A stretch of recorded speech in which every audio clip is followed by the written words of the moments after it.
Chapter 2 कर रहे हैं हिस्ट्री का क्लास 10th। नेक्स्ट पार्ट में देखते हैं विजन ऑफ मॉडर्नाइजेशन।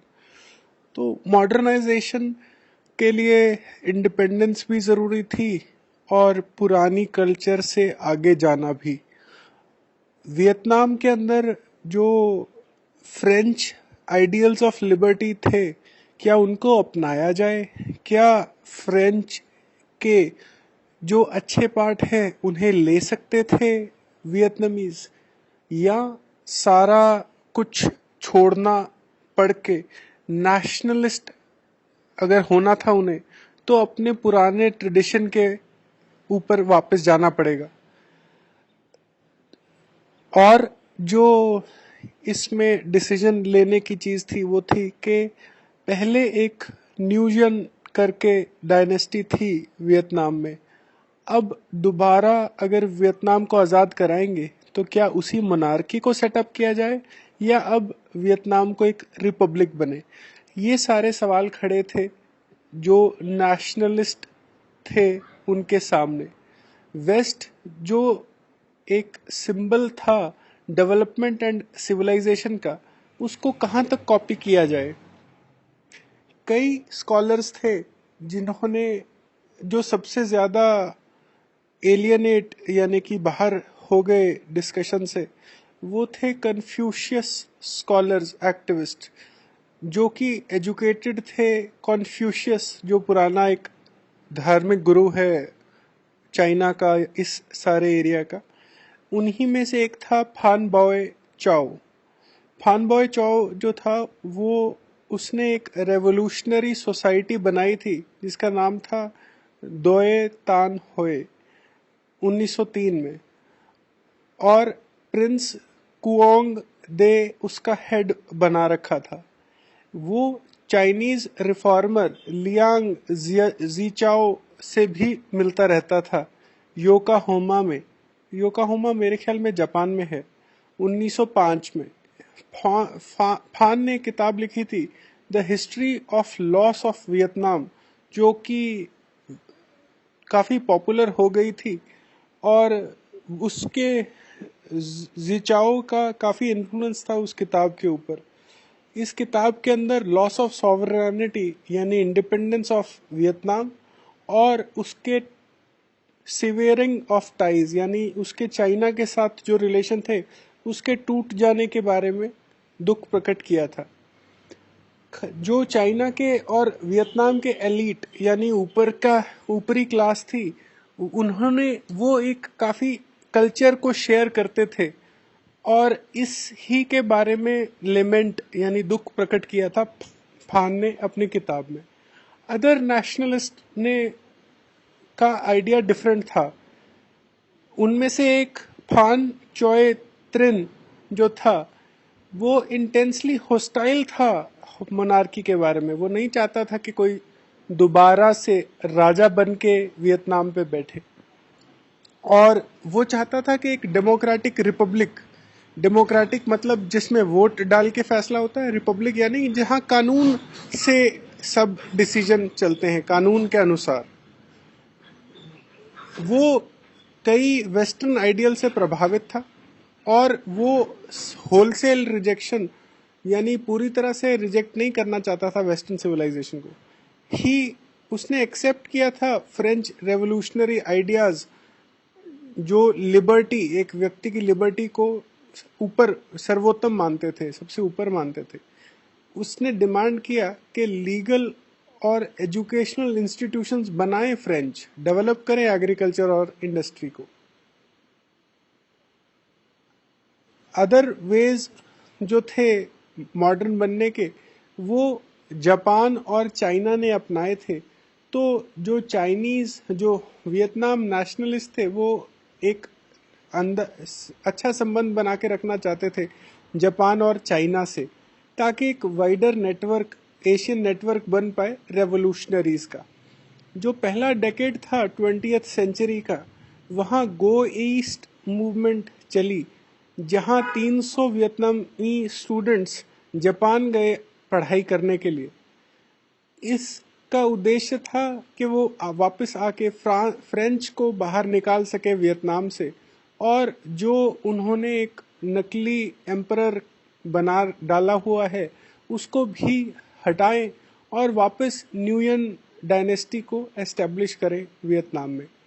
उन्होंने जापानीज को अपील की कि जैसे जापान ने अपने आप को मॉडर्नाइज किया था और वेस्टर्न कॉलोनियलिज्म को साम्राज्यवाद को जैसे रोका था, वैसे ही वो वियतनाम की भी मदद करे। जापान ने 1907 में पहला एशियन पावर थी जिसने यूरोपियन पावर रशिया को मिलिट्रीली हराया था।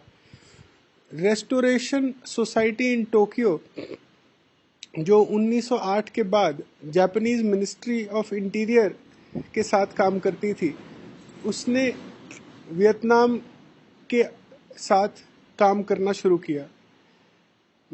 कई सारे जो लोग वियतनामी नेशनलिस्ट जैसे फान बॉय चॉय को अल्टीमेटली पकड़ लिया गया और फ्रेंच द्वारा और डिपोर्ट कर दिया गया थाईलैंड, कईयों को चाइना, कईयों को थाईलैंड। जो डेवलपमेंट थी चाइना में वो वियतनाम को काफ़ी इंस्पायर करती थी।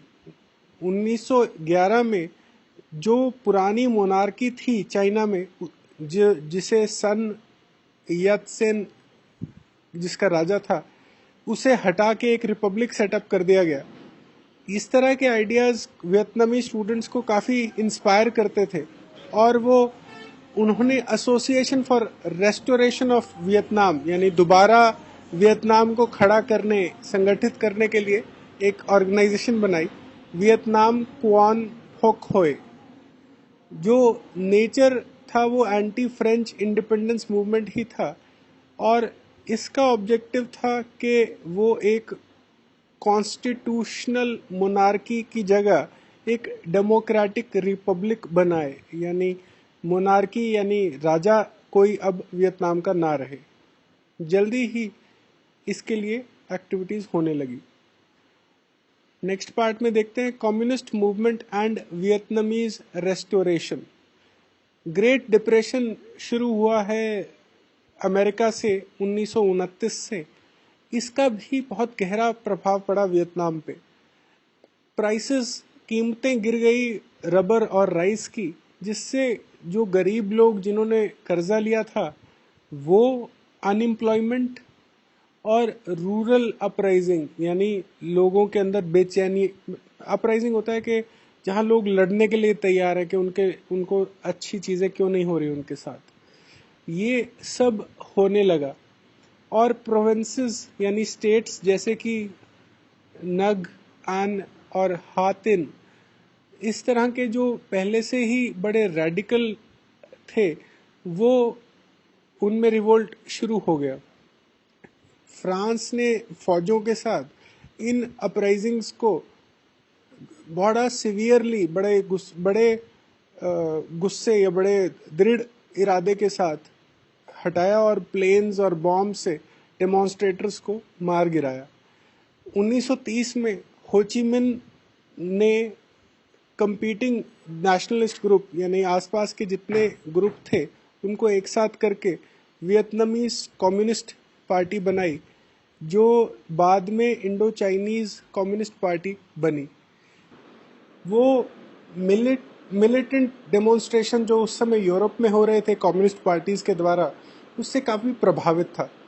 1940 में जापान ने भी साथ देने की जगह वियतनाम पे हमला कर दिया और अपना राज्य यानी इंपीरियल या किंगडम बढ़ाने के लिए साउथ ईस्ट एशिया के अंदर यह हमला किया था। नेशनलिस्ट जो थे होचिमिन जैसे, अब उन्हें दोनों के साथ लड़ना पड़ा, जापान और फ्रांस दोनों के साथ। जो league for the independence of Vietnam थी, वो जो बाद में वियत मिन के नाम से जानी गई, अल्टीमेट 1945 में उन्होंने जापानियों को हरा के हनोई पे दोबारा कब्जा कर लिया और डेमोक्रेटिक रिपब्लिक ऑफ वियतनाम को खड़ा किया, जिसका चेयरमैन अब होची मिन थे। जो नया रिपब्लिक था उसके सामने कई चैलेंज थे। फ्रांस ने जो उनका पपेट एम्परर जो उनके जेब में था, बाओ दाई, उसको दिखा के दोबारा अटैक शुरू किया वियत मिन पे, और वियत मिन को जंगलों में जाना पड़ा, हिल्स में। 8 साल तक ये लड़ाई फिर चली और अल्टीमेटली फ्रेंच को हरा दिया 1954 में दिएन बिन फू के अंदर। जो फ्रांस का सुप्रीम कमांडर था हेनरी नवारे, उसने 1953 तक ये माना था कि वो वियतनामीज को हरा देगा, मगर 7 मई 1954 में वियत मिन ने ख़त्म कर दिया फ्रेंच को, और 16,000 सोल्जर्स और फ्रेंच एक्सपीडिशनरी कॉर्प, जो उनकी आर्मी का नाम था, उन पे कब्जा कर लिया। सारा commanding staff including general, 16 colonel और 1700 ऑफिसर्स को बंदी बना लिया, प्रिजनर। जिनीवा के अंदर जो पीस नेगोशिएशन थी, उसके अंदर इंटरनेशनल कम्युनिटी ने हो ची मिन को और कम्युनिस्ट को पावर नॉर्थ में तो दे दी, पर साउथ के अंदर अभी भी बाओ दाई का रजीम रहने दिया। इस डिवीजन से एक सीरीज ऑफ इवेंट्स हुए जिससे बहुत डेथ और डिस्ट्रक्शन हुई वियतनाम के अंदर। जो बाओ दाई रजीम था उसे के अंदर जल्दी ही नगो दिन देम ने ओवरथ्रो करके खुद कब्जा कर लिया। जो दीम था वो बड़ा रिप्रेसिव, यानी लोगों को ऊपर दबाव बना के अपनी मर्जी से और गोली बंदूक की नोक पे राज करने वाला व्यक्ति था, जिसने अथॉरिटेरियन, जहाँ पे कानून के हिसाब से नहीं मगर उसकी मर्जी के हिसाब से सब चीजें होती थी, ऐसी सरकार बनाई। दिएम ने जो ऑर्डिनेंस 10 था, जो एक फ्रेंच कानून था जिसने क्रिश्चियनिटी को परमिट किया था और बुद्धिज्म को बैन किया था, इसको बनाए रखा। इस तरह के उसकी जो हरकतें थी उससे ऑपोजिशन बढ़ गई, और नेशनल लिबरेशन फ्रंट के अंदर के नाम से बहुत सारे लीडर्स ने उसके खिलाफ काम शुरू किया साउथ के अंदर। जो हो ची मिन सरकार जो नॉर्थ में बैठी थी, वो एनएलएफ को मदद करने को तैयार थी, इस अंडरस्टैंडिंग से कि यूनिफिकेशन, यानी नॉर्थ और साउथ एक साथ मिल जाएंगे लड़ाई के बाद। दिएन बिन फू के अंदर जो लड़ाई हुई उसका यहाँ पे आपको एक्सप्लेनेशन दी है, और इसमें जनरली ये देखा है कि जो फ्लड्स, मॉनसून, फॉरेस्ट, जिस तरह का एरिया था, वो क्योंकि वियतनामीज को ज़्यादा अच्छा अंदाज़ा था, तो वो फ्रेंच की मिलिट्री सुपीरियरिटी को प्रॉपर स्ट्रैटेजी और डिटर्मिनेशन से वो उन पे कब्जा करके जीत गए अल्टीमेटली। थोड़ा हो ची मिन की खुद की हिस्ट्री बताई है, तो हो ची मिन का नाम निगुयन वैन थैन था, और वो उसने फ्रेंच स्कूल्स के अंदर पढ़ाई की थी, जहाँ नगो देन दीम जो जिसने ऊपर राज किया वो, और जो जर्नल था वियतनामीज वो यूएन गियाप और फैम वैन डोंग, इस तरह के जो लीडर थे वियतनामीज, उनके साथ उन्हीं के साथ स्कूल में उसे 1900 थोड़े देर उसने 1910-11 के अंदर टीचिंग भी की थी, और उसके बाद में मिन एक्टिव मेंबर बन गया था, एक कॉमिटर्न यानी कम्युनिस्ट बन गया था, और लेनिन के साथ रशिया में भी मुलाकात उसने की थी। मई 1941 में 1941 में 30 साल यूरोप, थाईलैंड, चाइना रहने के बाद मिन लौटा था वियतनाम में, और 1943 में उसने अपना नाम हो ची मिन या ही हु एनलाइटन्स, जिससे ज्ञान, जो लिबरेट करता है, ज्ञान देता है लोगों को, वो नाम अडॉप्ट कर लिया था। वो फिर प्रेसिडेंट बना वियतनाम डेमोक्रेटिक रिपब्लिक का, 3 सितंबर 1969 को हो ची मिन की मौत हुई। उसने पार्टी को सक्सेसफुली 40 साल स्ट्रगल को ओवरसी किया था। उसका लीडर था वो 40 साल के लिए। काफी वरी थी यूएस को कि कम्युनिस्ट गेनिंग कंट्रोल पावर की वियतनाम के अंदर, एशिया के अंदर। तो यूएस ने इस लड़ाई को देख के अपना बीच में एंट्री करने का डिसीजन लिया। आगे देखते हैं यूएस की एंट्री इनटू द वॉर जो नॉर्थ और साउथ वियतनाम की चल रही थी एनएलएफ की डीएम के साथ, उसका क्या प्रभाव पड़ा यूएस के लिए और वियतनाम के लिए। ये एंट्री काफी कॉस्टली रही, जान माल का बड़ा नुकसान हुआ। 1965 से 1972 तक 3 million 34 lakh US personal Vietnam में काम करने आए, जिसमें 7,500 के आसपास वुमेन थी। यूएस के पास अब जानते हैं कि टेक्नोलॉजी काफ़ी थी। इस सब के बावजूद कैजुअलिटी यानी मौतें बहुत हुई और करीब 47,000 मौतें हो गई यूएस की, और करीब 3 लाख वुंडेड रहे यानी चोट खाए। इन वुंडेड में करीब 23,000 जो लोग थे वो वियतनामीज एडमिनिस्ट्रेशन ने डिक्लेयर किया कि वो 100% डिसेबल्ड हैं। वो जिंदा तो हैं लेकिन मरे जैसे ही हैं। जो ऑरेंज एजेंट जैसे हथियारों का इस्तेमाल किया यूएस ने, जो 14% फॉरेस्ट को डिस्ट्रॉय किया, ये ऑरेंज एजेंट जो थे ये केमिकल वेपन है जिससे प्लांट्स मर जाते हैं। तो उनका प्लान था कि जो भी फार्म लैंड और फॉरेस्ट है, फील्ड है, इन सबको ख़त्म कर दिया जाए, फिर ये वियतनामीज भाग के कहाँ जाएंगे। जो वाइड स्प्रेड अटैक्स, और जैसे नापाम ही एक ऐसा ही केमिकल एजेंट है, फॉस्फोरस बॉम्ब्स हैं जो आज के दिन में यूएस बड़ा चिल्ला रहा है सीरिया के ऊपर कि तुम इस्तेमाल कर रहे हो केमिकल वेपन्स। वो वियतनाम के अंदर खुद यूएस ने बड़े ज़्यादा इस्तेमाल किए हुए हैं जब इंटरनेशनल कम्युनिटी इसको मना करती थी। उसके बावजूद जो इफेक्ट ऑफ वॉर है वो यूएस के अंदर भी हुए, और कंपल्सरी सर्विस जो थी आर्म्ड फोर्सेस में जो यूएस ने लागू की थी, जिसके अंदर यूनिवर्सिटी ग्रेजुएट शामिल नहीं थे। यूनिवर्सिटी ग्रेजुएट्स को जबरदस्ती आर्मी में नहीं डाला जा सकता था। तो यूएस की वर्किंग क्लास को ये लड़ाई लड़नी पड़ रही थी यूएस के लिए।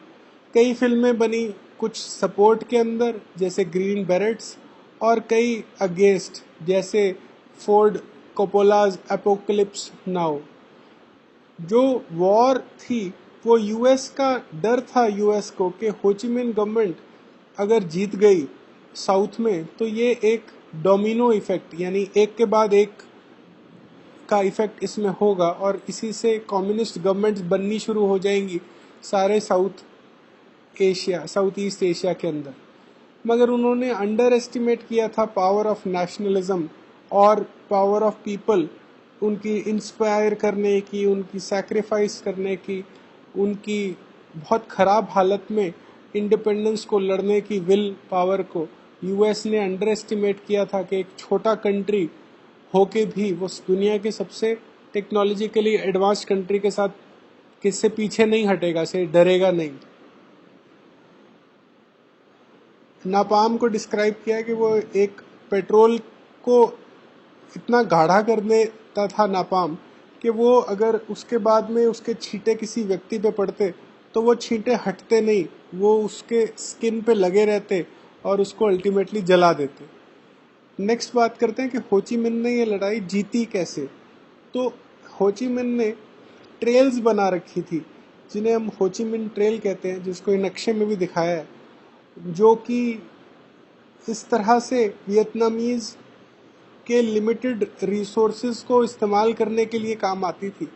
ये एक नेटवर्क ऑफ फुटपाथ और रोड्स था जिससे मैन और मटेरियल नॉर्थ से साउथ तक ट्रांसपोर्ट किया जाता था। ट्रेल जो थी वो 1950 से लेके 1967 तक करीब 20,000 नॉर्थ वियतनामीज ट्रूप्स को लेके जाती थी हर महीना। जो ट्रेल का के रास्ते में ही सपोर्ट बेसिस, जहाँ पे खाने पीने का सामान और हॉस्पिटल्स थे इसी रास्ते पे ही, और कई जगह पे तो ट्रांसपोर्ट ट्रक में भी हो पाता था। जो पोर्टर थे, जो लोग कैरी करते थे, वो करीब 25 किलो अपनी पीठ पे और 70 किलो अपनी साइकिल पे सामान लाद के ले जाते थे। जो यूएस ने काफ़ी एफर्ट किया इन ट्रेल्स को डिस्ट्रॉय करने का, लेकिन उन्होंने जल्दी ही वियतनामीज रीबिल्ड कर लेते थे इन ट्रेल्स को, इसलिए यूएस इनको खराब नहीं कर पाया। कई लेटर्स का यहाँ पे जिक्र है जो वियतनामीज एक हस्बैंड कर्नल अपनी वाइफ को लिख रहा है, जिसके अंदर वो अपनी बीवी के साथ लव और अपने कंट्री के साथ लव दोनों को ही इम्पोर्टेंस देता है। Nation and it's heroes. जो विमेन थी उन्होंने वियतनामीज मूवमेंट में बहुत योगदान दिया और डिफरेंट किस्म से, एक फाइटर भी थे और एक वर्कर भी के रूप में भी वुमेन ने एक बड़ी इम्पोर्टेंट भूमिका निभाई। जो वुमेन वियतनाम था वहाँ पे चाइना से ज़्यादा इक्वालिटी थी वुमेन को, स्पेशली लोअर क्लासेस के अंदर, निचले गरीब लोगों के बीच में, मगर फिर भी लिमिटेड फ्रीडम थी वुमेन को अपना फ्यूचर डिटरमिन करने में, और पब्लिक लाइफ में वुमेन नहीं आती थी। एक नई इमेज उभर के आई इस दौरान वुमेनहुड की। जो वुमेन रिबेल करती थी उनको ग्लोरीफाई या उनको ऊंची निगाह से देखा जाने लगा। कई नॉवेल्स जैसे नाथ लिन के अंदर दिखाया कि एक वुमन ने, एक लेडी ने अपना फोर्स्ड मैरिज जिससे हुई थी उसे छोड़ के खुद अपनी मर्जी से एक व्यक्ति से शादी की जो नेशनलिस्ट पॉलिटिक्स में इन्वॉल्व था। तो इस तरह से एक न्यू वुमन का निर्माण, नई तरह की एक लेडी या औरत का भूमिका बंधी वियतनाम में।